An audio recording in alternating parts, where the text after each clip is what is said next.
Page 10, 5-note warm-up for the right hand. I'm not giving any lessons on any of the material in the book prior to page 10. I'm guessing that you can read that information and understand it it's fairly clear.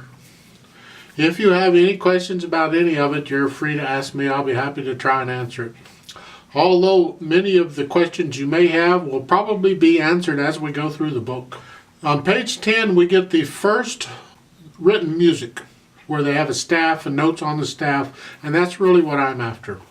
I'm not really here to teach you how to read music or how to do rhythms. There's plenty of other YouTube videos for that. I just want to talk about these pieces in the written music and maybe clarify anything you might be confused about. So if you see something in the music and you don't understand, then please by all means ask. You could put a comment in the video if you have a YouTube channel. You can tweet me, my Twitter if you want. Some people have been messaging me. I don't know how they got my message information, but they did. That's fine. And ask me if you want. Yeah, okay. What I would like to do is talk about this 5-note warm-up for the right hand. And then I'd like to play it slowly and invite you to play it with me. So we play it together. Now, you can see that it's in treble clef. I like to talk about all this. It's important you know and understand all these symbols and what they mean. So we don't want to leave anything out. It's in treble clef. It's got quarter notes, solid notes with stems. And it's got whole notes. That's the circle. A note that's just a circle. They put in the counting. They go 1, 2, 3, 4, 1, 2, 3, 4, 1, 2, 3, 4, and then each measure or bar, either one, you're counting to 4 each time. You're just counting 4 over and over and over. Now, as time goes on, the counting will get easier for you, and you'll just kind of subconsciously do it. You won't have to actually think about, is this beat 3 or beat 4 or what is this? You'll just do it. It'll become so automatic that it'll work out okay. Really it will. What we want to do is play this, and I will count it out loud for you to see, so we play it together, so we stay together. Now at the top of the page, they're introducing a thing called legato. Okay, it's not really at the top of the page, it's sort of at the top. At the top of the page, there's a chart showing you which notes on the staff go to which keys on the piano. And I don't know an easy way of learning that other than you just memorize it. You memorize it by using these notes over and over and over and over and over again and making an effort to memorize it. For instance, that F at the top of the page in the bass clef, that F, the first one shown here, you just have to get yourself conditioned to know that the bottom white note of a group of 3 black notes is an F. And there are F's all over. A bunch of F's, okay? But there's only one F on the keyboard that matches that first note on that bass clef up there, and that's that F. Okay, it's the F below middle C. Middle C's here, and F is here. That F is here. Now if you look over there, you'll see there's another F, and it's in the treble clef. It's in the bottom space in the treble clef line, and that's this F. That's the F above middle C, right?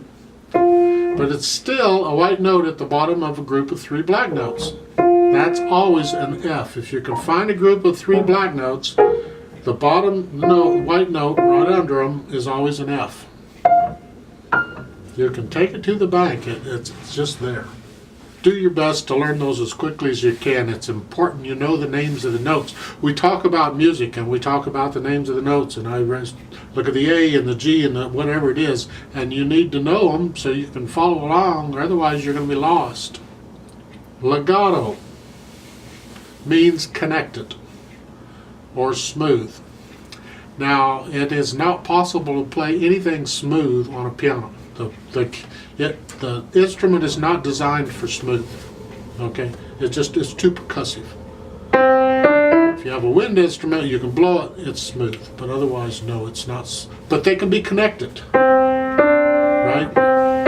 with no silence in between them, we can do that. So that's what we do. So we're going to do everything legato for now.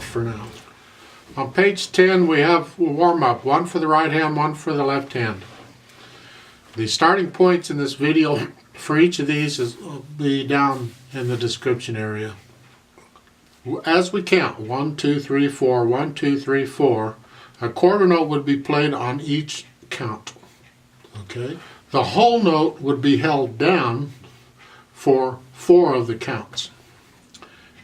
I play with a metronome because that keeps track of the time, right, for me. I don't always play with a metronome, all right? When I'm actually learning a piece, I might play with a metronome for a while, and then after I know the piece, I get away from the metronome. So on the quarter notes, I would play a quarter note with each beat of the metronome. Like 1, 2, 3, 4, 1, right? Those are quarter notes. The whole note is 4 of those, so I would play it with 1 beat and hold it down for the 4 counts. 1, 2, 3, 4, and then done, right? So the different note values tell us how long to hold the notes, yeah? So let's go ahead and try this 5-note warm-up for the right hand and see how it goes. Now, when you put your hands on the keyboard, I recommend just a regular, normal hand, but don't crunch up or stretch out or nothing. It's however the fingers fall, that's the way it is, okay? And I don't recommend you line your hand up right with the keyboard. Some method books say that. I disagree. It can be at an angle, so you're not twisting your wrist any, you're just on a regular position. There's no twisting or turning or nothing. You're right there. Same for the left hand when we get there. So let's go ahead and try this 5-note warm-up for the right hand. So 5 notes because we're using all 5 fingers, so a note for each finger, right? Right? Okay. Now I'm going to count to 4, and then we're going to start playing. So I'm going to go like 1, 2, ready, go, and then we start playing whatever it is, all right? So go ahead and put your right hand up on the keyboard where it goes, where your thumb is on middle C, and then all the other fingers are on the keys next to it. And we're going to play this. That's 2 lines long, right? We're just going to play it all the way through.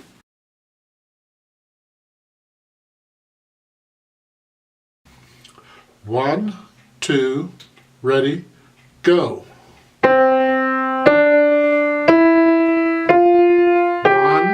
2, 3, 4, 1, 2, 3, the next line. 1, 2, 3, 4. 1, 2, 3, 4, off. Hopefully that wasn't too bad for you. The left hand warm-up line is at the bottom of the page. It's in bass clef. And yeah, the notes in bass clef are different than the notes in treble clef. So you gotta learn 2 clefs. Ugh. However, give it a go, and I think in time you'll find that, yeah, you'll know them and it'll be second nature to you. You just know what the notes are. Similar to the warm-up in the right hand, it's quarter notes and whole notes and all that work exactly the same. They're always going to work exactly the same. So let's try the left hand warm-up thingy. So you put your left hand up on the keyboard where your thumb is on middle C. It's the first note given as middle C. Right. And the other fingers go wherever, right? And it is at a bit of an angle. It's not straight, directly even with the keys. It's at an angle. It's just normal. I'm not trying to twist anything. I just put it up there. The curvature of the fingers is natural. However they fall, that's what they are. I'm not curving them out and I'm not stretching them out. It's just natural. I'll give us 4 counts again and we'll play this. It's 2 lines long, so when you get to the end of the first line, you keep going to the second. 1, 2, ready, go. 1,